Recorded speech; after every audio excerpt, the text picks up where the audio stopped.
Assalamualaikum warahmatullahi wabarakatuh. Mohon izin Pak Aris sebagai dosen pengampu mata kuliah Fisika Awan dan asisten dosen Didi Kurniawan. Mohon izin saya melampirkan video presentasi dan penjelasan sebagai syarat dari pelaksanaan ujian tengah semester. Mohon izin memperkenalkan diri, nama Kevin Gilbert dengan NPT 11220042 dari kelas Meteorologi 5B. Baik, di dalam video kali ini kita akan membahas 5 topik pembahasan yang dapat dilihat dari layar ini. Akan ada 5 pembahasan yang akan kami jelaskan sesuai dengan pemahaman yang kami miliki dan kemampuan yang kami miliki. Yang pertama adalah diagram tahapan mikrofisis awan. Tahapan mikrofisis awan itu dibagi atas beberapa tahapan, ada 5 tahapan. Yang pertama itu adalah droplet, pembentukan awan. Pertumbuhan awan melalui difusi. Proses ini terjadi ketika udara lembab naik dan mendingin. Udara yang mengandung uap air yang mulai mengembun membentuk titik-titik air kecil. Kemudian droplet akan tumbuh dengan menangkap uap air yang ada di sekitarnya. Kemudian proses ini menciptakan droplet-droplet air yang sangat kecil dalam awan. Droplet air yang tumbuh akan saling bertumbukan dan melekat satu sama lainnya. Proses ini kita kenal sebagai koalesensi. Droplet yang lebih besar akan terbentuk saat droplet-droplet lain yang tadi mengalami pertumbukan akan bergabung. Dan ini adalah langkah penting dalam pembentukan hujan atau fenomena hujan yang kita ketahui. Yang kedua adalah collision atau penggabungan awan. Penggabungan pada awan hangat dengan tumbukan droplet. Tumbukan ini akan membentuk droplet yang semakin besar yang akhirnya akan jatuh sebagai hujan. Kemudian ada rainout. Ya, ketika droplet yang tumbuh mencapai ukuran yang cukup besar, mereka dalam hal ini adalah droplet-droplet tadi itu akan jatuh sebagai hujan. Proses ini dikenal dengan sebutan rainout. Hujan akan terus tumbuh saat droplet-droplet air bergabung, saat jatuh ke bawah, dan inilah yang kita kenal sebagai fenomena hujan atau presipitasi. Berikutnya adalah mixed phase. Mixed phase ini adalah suatu kondisi atmosfer di mana partikel air atau es berada di dalam suatu kondisi yang sama. Fenomena ini terjadi biasanya di awan pada ketinggian yang lebih tinggi. Kemudian ada glaciated atau glasiasi. Dalam kondisi tertentu, awan dapat memiliki fase campuran, yang berarti mereka, yaitu awan tadi itu, mengandung baik itu es maupun droplet air.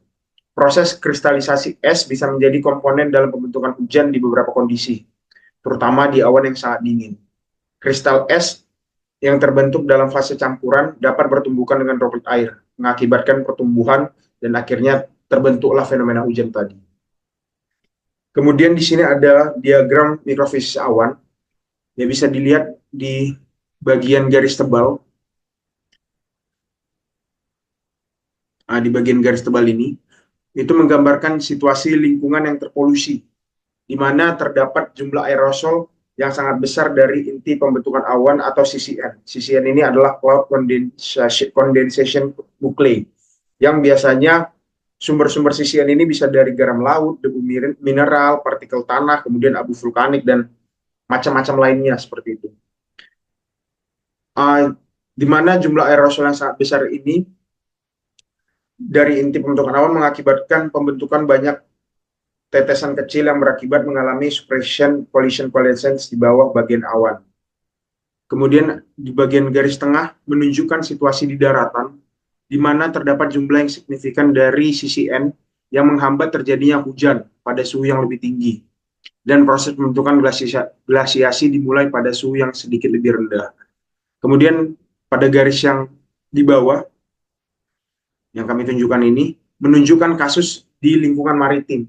Kalau yang tengah tadi di lingkungan daratan, kalau yang ini di lingkungan maritim, dengan konsentrasi CCN yang lebih rendah dan kemungkinan terjadinya proses hujan hangat.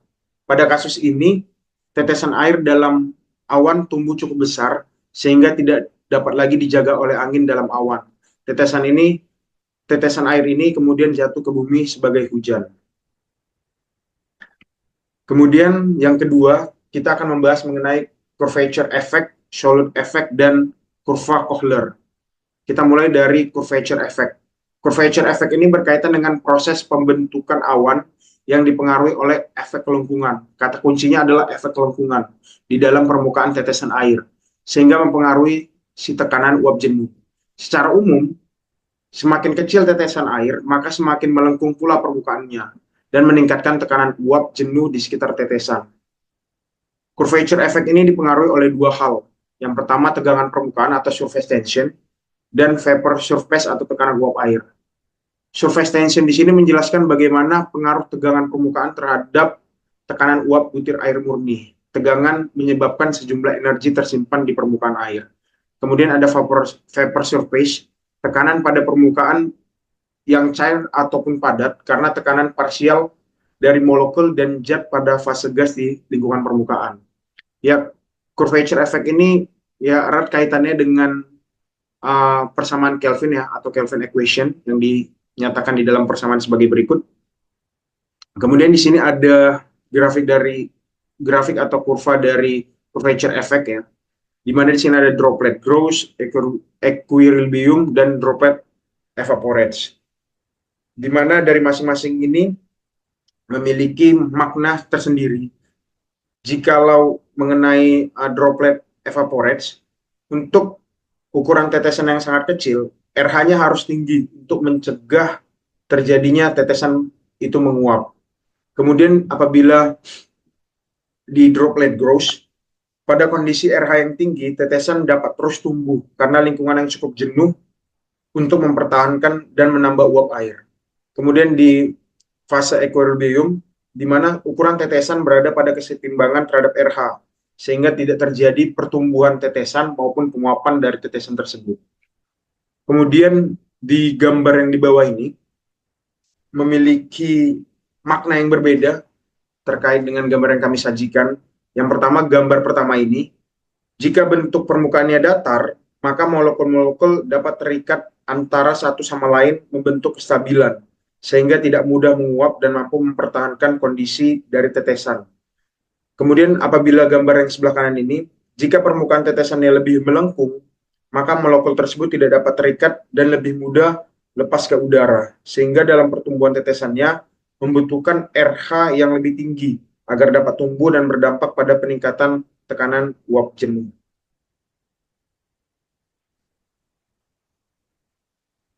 Kemudian yang kedua adalah Scholl effect ya, atau persamaan Raoult. Ya. Menurut Raoult, bahan terlarut menyebabkan tekanan uap yang dibutuhkan untuk terjadinya kondensasi menjadi lebih rendah. Karena bahan terlarut dalam air menyebabkan pengurangan tekanan uap jenuh. Dalam artian berarti bahan terlarut ini mengambil atau menempati posisi dari molekul air, di mana molekul air ini kan mudah menguap. Karena tadi ada bahan terlarut, molekul air ini akan berjumlah sedikit yang mempengaruhi jumlah penguapan yang akan terjadi, sehingga jumlah penguapan terhadap molekul air itu akan berkurang. Semakin rendah kandungan bahan terlarut, maka semakin rendah pula supersaturated yang dibutuhkan. Untuk menjadi jenuh atau sangat jenuh, maka dibutuhkan solute atau pelarut lainnya. Kemudian di samping kanan ini kami sajikan, sebenarnya ini merupakan Kohler effect, Kohler kurva yang akan kita bahas selanjutnya. Namun kita kenalkan dulu.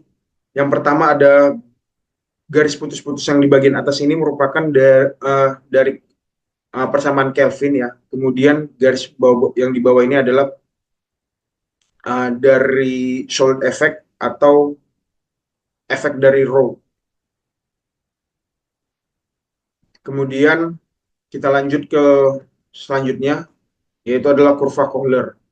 Kurva Kohler ini sebenarnya mengkombinasikan persamaan Kelvin dan Raoult tadi. Maka terciptalah persamaan Kohler. Kurva yang kami sajikan di samping kanan ini mempresentasikan bagaimana tetesan air terbentuk dan tumbuh yang disebabkan oleh dua faktor, yaitu faktor kelengkungan atau curvature effect dan faktor terlarut atau Scholl effect, yang menjelaskan hubungan radius droplet terhadap saturation ratio yang berdampak pada proses difusi uap air menjadi droplet. Kemudian di dalam grafik ini, ya, garis putus-putus Yang di sini itu tadi adalah curvature effect, dan garis putus yang bagian bawah adalah Scholz effect.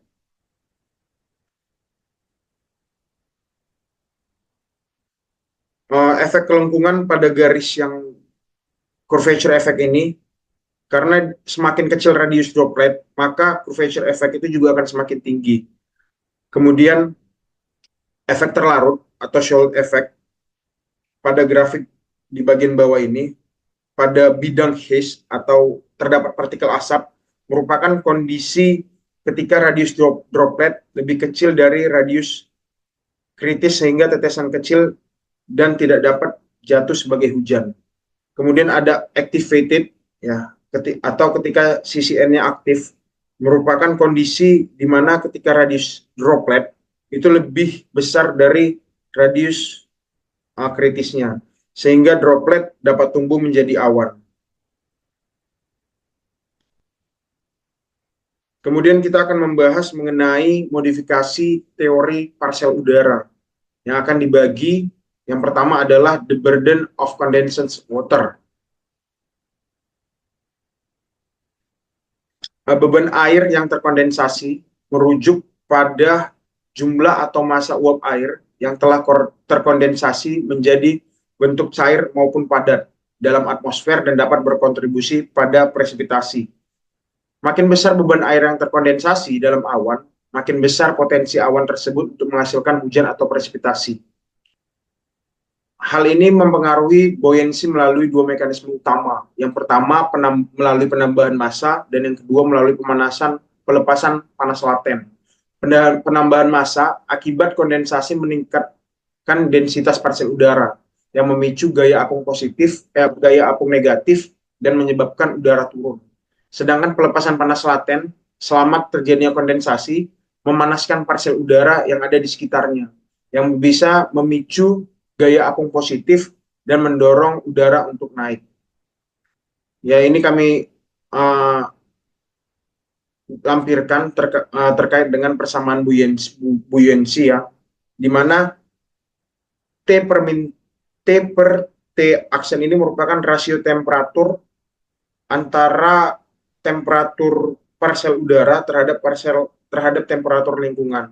Kemudian di sini ada mu, ya, mu dan mu aksen. Mu di sini adalah kandungan uap air di lingkungan sekitar, sedangkan mu aksen adalah kandungan uap air di dalam parsel udara. Kemudian ada compensating downward motion, berkaitan dengan konservasi massa udara. Saat udara hangat naik, kekosongan akibat pergerakan naik tersebut digantikan oleh massa udara yang turun di sekitarnya untuk membentuk keseimbangan. Udara hangat yang naik akan mengalami pendinginan secara adiabatik, kondensasi, dan pembentukan awan. Sedangkan udara yang turun, sebaliknya, dia akan mengalami pemanasan adiabatik yang mengeringkan udara dan menghambat pembentukan awan. Tadi udara hangat yang naik, dia mengalami pendinginan secara adiabatik, kondensasi, dan pembentukan awan. Sedangkan udara yang turun tadi itu mengalami pemanasan adiabatik dan mengeringkan udara dan menghambat pembentukan awan. Di sini juga kami lampirkan terkait gambar bagaimana udara hangat itu naik, ya.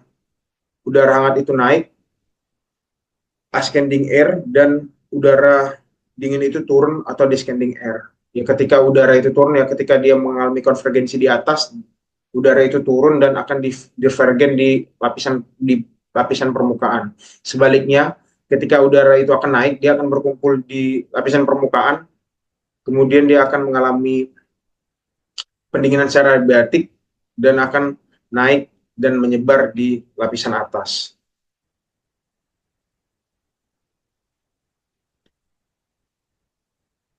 Kemudian di compensating downward motion ini, untuk mendapatkan ketiga rumus ini, kita perlu menganalisis pergerakan naik turun dari si massa udara dengan cara kita mengambil partisi dari atmosfer untuk mengetahui aliran massa udara di sumbu vertikal. Metode yang digunakan adalah slide method, yaitu menginterpretasikan terkait laju pseudoadiabatik, preadiabatik, dan perubahan suhu yang diakibatkan oleh pergerakan adiabatis keduanya. Di sini diberikan A per A aksen sama dengan rho aksen kali U aksen per rho dikali U. Ya, di rumus yang kedua ini kita menggunakan slide method ya, yang akan menghasilkan gamma dikali ini adalah lambang dari lapse rate yang ada di compensating downward motion. Kemudian beranjak ke selanjutnya, yaitu ada dilution by mixing. Terkait efek pencampuran udara lingkungan kering dengan elemen apung awan yang naik. Pencampuran ini mengakibatkan penurunan daya apung termal, perubahan suhu potensial awan, dan menurunkan rasio pencampurannya.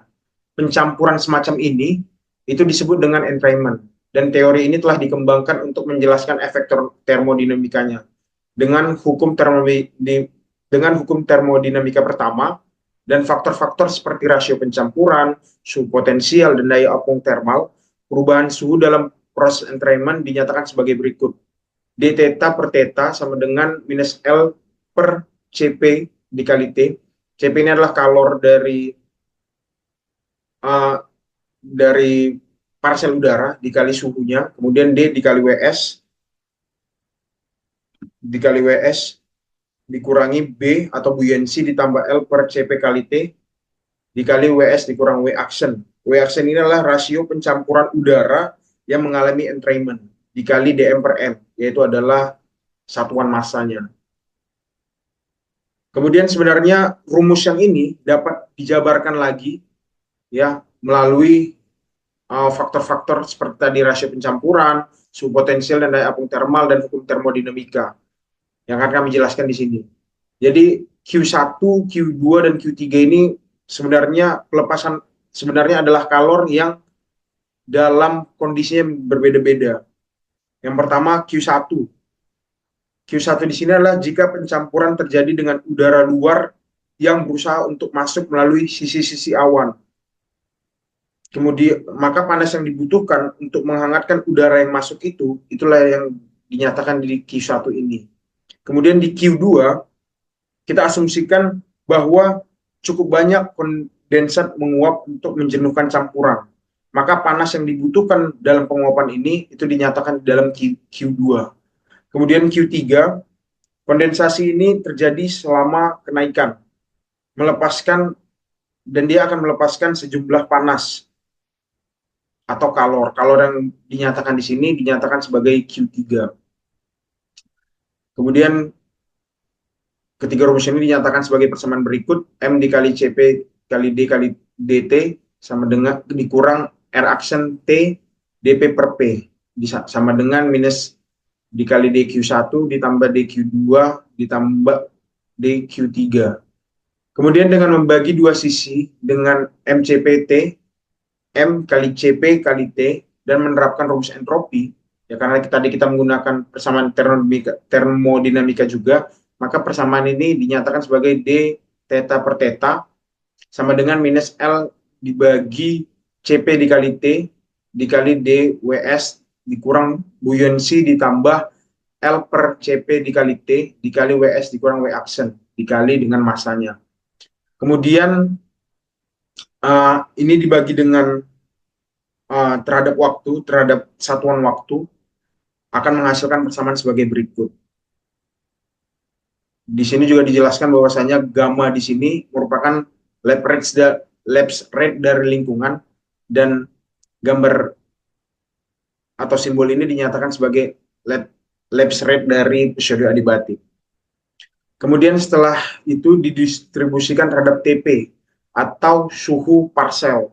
Persamaan ini disubstitusikan menjadi persamaan D per DT dikali TP kurang T, itu sama dengan minus E dikali TP dikurang T dikurang T dikurang E dikali L mu per Cp dikurang lapse rate-nya dikali lapse rate terhadap lingkungan dikali terhadap dz dan dt. Trajektori dari parsel udara serta titik vertikal dan skala waktu penetrasi downdraft dihitung terhadap kecepatan parcel dan vapor mixing ratio yang diperoleh sebagai persamaan di bawah ini. Kemudian ada yang namanya aerodynamic resistance yang dibagi menjadi dua teori. Yang pertama itu ada bubble theory, di mana bubble theory ini suatu pendekatan yang digunakan untuk menjelaskan pergerakan parsial udara yang naik dalam awan akibat dari proses konveksi termal. Saat parsial udara naik, tekanan atmosfer dan resistensi aerodinamis dapat mempengaruhi pergerakannya. Secara sederhana, bubble teori ini menjelaskan bagaimana proses perilaku pergerakan massa udara, khususnya menggambarkan bagaimana massa udara itu naik secara konvektif dan membentuk gelembung udara sesuai dengan namanya bubble teori. Ketika udara itu naik, udara sekitarnya akan memberikan hambatan untuk mengurangi kecepatan proses konvektif massa udara. Tujuannya apa? Untuk menstabilkan bentuk gelembung tersebut agar tidak pecah. Karena pada dasarnya bentuk gelembung yang ideal adalah bulat sempurna. Karena disebabkan oleh hambatan, maka bentuk gelembung tidak lagi sempurna dan lebih lonjong. Jadi tidak lagi bulat sempurna tapi sedikit lonjong. Kemudian hambatan juga berperan pada fase mixing yang dapat mempercepat proses pencampuran antara kedua kondisi massa udara tersebut. Kemudian di sini diberikan persamaan dari kecepatan vertikal tertutup, diberikan persamaan sebagai berikut. Kemudian di sebelah kanan ini merupakan gambar dari struktur konvektif bubble, di mana di sini ada spherical cup, ya seperti tutup bola, dan memiliki radius kelengkungan tertentu yang dipengaruhi oleh pergerakan konvergen dan subsiden massa udara. Kemudian ada region of max velocity.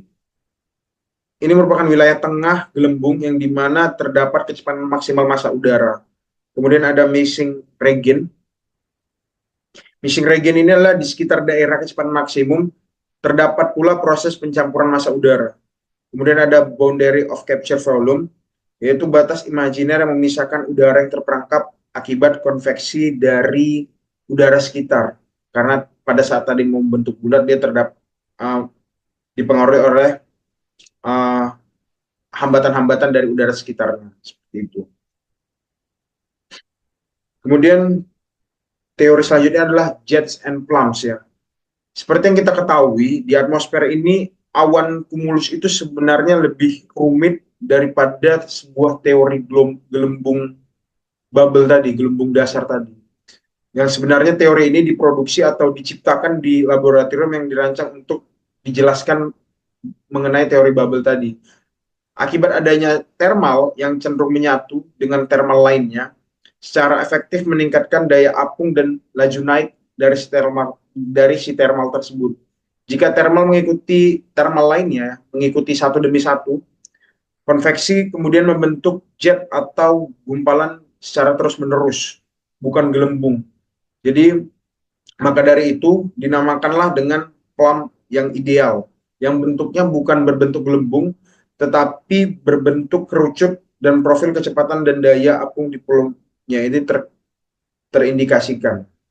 Rumus dari flamboyan adalah C dikali rho kali G kali buoyancy dikali U dikali R kuadrat, yaitu radius dari droplet tadi, yang sama dengan konstanta. Yang dalam artian nilai flux buoyancy ini akan selalu konstan. Dan nilai buoyancy akan sama dengan perubahan waktu dan momentum, yang dinyatakan sebagai persamaan C kali rho kali G kali buoyancy dikali R kuadrat sama dengan D per dt dikali A dikali U dikali R kuadrat rho sama dengan U dikali D per dz dikali A dikali U dikali R kuadrat dikali rho. Dengan A di sini adalah faktor tanpa dimensi yang dinyatakan dengan bentuk dari kecepatan profil. Kemudian kita beranjak ke topik pembahasan yang keempat, yaitu adalah penyelesaian soal supersaturasi lingkungan. Di sini telah didapatkan soal sebuah droplet dari ukuran 2,xx ya menjadi ukuran 3x,x mikrometer dalam selang waktu 1x X menit di suhu minus 10 derajat pada tekanan 6x per x kilopascal. Hitunglah supersaturation dari lingkungannya dengan mengabaikan efek pelarutan atau efek Rho tadi dan kelengkungan yang di dalam persamaan pertumbuhan droplet atau persamaan Kelvin tadi ya. Dengan epsilon sama dengan 10 pangkat 1,5. XX ini adalah 2 digit terakhir dari nomor MPT saya. Oke, setelah itu kita analisis informasi apa yang bisa kita dapatkan dari soal tersebut. Maka telah kami susun di sini. Yang pertama diketahui adalah R0 atau radius awalnya, yaitu 2,42 mikrometer. RT atau radius setelahnya, yaitu adalah 3,42 mikrometer. Waktu yang diperlukan adalah 14,2 menit, yang harus kita ubah menjadi second, menjadi 852 second. Kemudian suhunya sebesar minus 10 derajat, tekanannya sejumlah 64,2 kilopascal dan epsilonnya 10 pangkat 1,5 atau setara dengan 31,62 mikrometer kuadrat per second. Yang ditanya adalah supersaturasi lingkungan dengan mengabaikan curvature effect dan Schultz effect. Supersaturasi lingkungan itu adalah S dikurang 1. Jadi kita akan mencari nilai dari S dikurang 1. Kita substitusikan masing-masing variabel dari yang sudah diketahui, dari RT, kemudian R0, kemudian epsilon, dan T.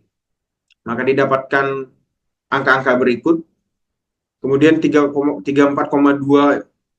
di pangkat 2 kan. Ya, jadi akar ini kita pindah ruas menjadi kuadrat, menghasilkan 1169,64 sama dengan ini kita pangkat 2 kan menghasilkan 5,8564 ditambah 2 dikali 31,62 dikali 852 dapat 52.880,48 dikali S dikurang 1%. Kemudian 5,8564 ini pindah ruas ke sebelah kiri menjadi pengurangan, didapatkan hasil 1163,7836. S kurang 1%-nya tetap 52.880,48 ini pindah ruas menjadi pembagian, maka didapatkan nilai dari S kurang 1 ini sebesar 0,022007. Kemudian karena supersaturasi lingkungan ini dalam bentuk persen, kita kalikan 100 untuk menghasilkan nilai persentase. Didapatkan 2,200,7%. S kurang 1, satunya kita pindahkan ke ruas kanan menjadi penjumlahan, maka nilai dari supersaturasi lingkungan itu sebesar 3,2007%. Kemudian untuk soal selanjutnya, soal terakhir, yaitu adalah menyelesaikan soal perhitungan kecepatan angin vertikal U. Diketahui dari beberapa nilai kecepatan angin vertikal U pada periode orografi yang sebanding dengan periode dari buoyancy oscillation, jika lapisan dari udara tak jenuh melewati daerah orografi dengan ketinggian x, x kilometer terpisah dari arah aliran dengan lapse rate 4,xx derajat per kilometer dengan suhunya adalah 2x, x derajat Celcius, diketahui bahwa xx adalah 2 digit terakhir MPT saya. Dari soal ini kita analisis apa informasi yang bisa kita dapatkan, yaitu pertama L sebesar 4,2 km yang kita ubah ke dalam satuan meter ya, ketinggiannya, ketinggian dari daerah orografinya. Kemudian ada lapse rate 4,42 derajat Celcius per kilometer. Kemudian suhu 24,2 derajat Celcius yang kita ubah menjadi Kelvin dengan menambah 273. Kemudian ada lapse rate saya di sini lapse rate lingkungan 9,8 derajat Celcius per kilometer. Yang ditanya adalah kecepatan angin vertikal U pada periode orografi yang sebanding dengan periode buoyancy oscillation. Persamaan yang kita gunakan adalah sebagai berikut. Kemudian persamaan ini kita sedikit otak-atik posisinya, dikali silang L dikali N, 2Pi dikali V, di mana N ini juga disebut sebagai frekuensi Brun-Väisälä, dengan N nilainya itu sebesar G dikurang T, dikali Lebesgue pun dikurang Lebesgue dipangkatkan setengah. Kemudian kita masukkan ke dalam persamaan ini ya. Ke dalam persamaan ini, N tadi itu menjadi V sama dengan L kali N kurang 2Pi. Kemudian kita masukkan nilai N tadi, dan kita substitusikan informasi yang ada ke dalam persamaan yang sudah kita dapat dari persamaan ini. Kita masukkan ketinggiannya 4200 dibagi 2Pi sama dengan 9,8 dibagi 297,2 dikali G itu adalah gravitasi 9,8 kita ambil di sini, dikurang 4,42 dikali 10 pangkat minus 3 dipangkatkan setengah. 10 pangkat minus 3 ini dari mana? Karena tadi kita mengubahnya dalam satuan meter, maka kilometer ini juga perlu kita ubah menjadi satuan meter. Karena kilometer per menuju meter itu sama dengan 1000, jadi karena di sini per kita bagi menjadi 1000 atau setara dengan 10 pangkat minus 3. Dari perhitungan ini didapatkan 9,8 dibagi 297,2 hasilnya 0,0329 dikali 98 kurang 4,42 hasilnya 5,38 dikali 10 pangkat minus 3 dipangkatkan setengah. Hasil dari perhitungan ini sebesar 0,0133193. 4200 dibagi 2Pi. 2Pi yang kita pakai di sini 3,14 dikali 2 setara dengan 6,28. Dikalikan 4200 dikali 0,0133193 dibagi 6,28 menghasilkan nilai 8,9071 meter per sekon. Kemudian kita bulatkan menjadi satu angka di belakang koma sebesar 8,9 meter per sekon. Maka kecepatan angin vertikal U pada periode geografi sebesar pada periode orografi setara atau sebesar 8,9 meter per sekon. Seperti itu. Baik, mungkin itu yang bisa saya sampaikan. Mungkin di akhir video ini ada sebuah kata-kata atau mindset yang ditanamkan oleh teman-teman dari Metro 5B. Semua akan selesai pada deadline-nya. Semua tugas itu lambat laun walaupun banyak, yakinlah akan selesai pada waktunya. Seperti itu. Baiklah, mohon izin. Terima kasih atas kesempatan yang diberikan. Terima kasih kepada Pak Aris sebagai dosen pengampu atas pemahaman dan pengajaran yang diberikan dalam mata kuliah fisika awan. Dan terima kasih kepada Didi Kurniawan yang telah memfasilitasi dan menghubungkan antara dosen pengampu dengan taruna-taruni meteorologi 5B.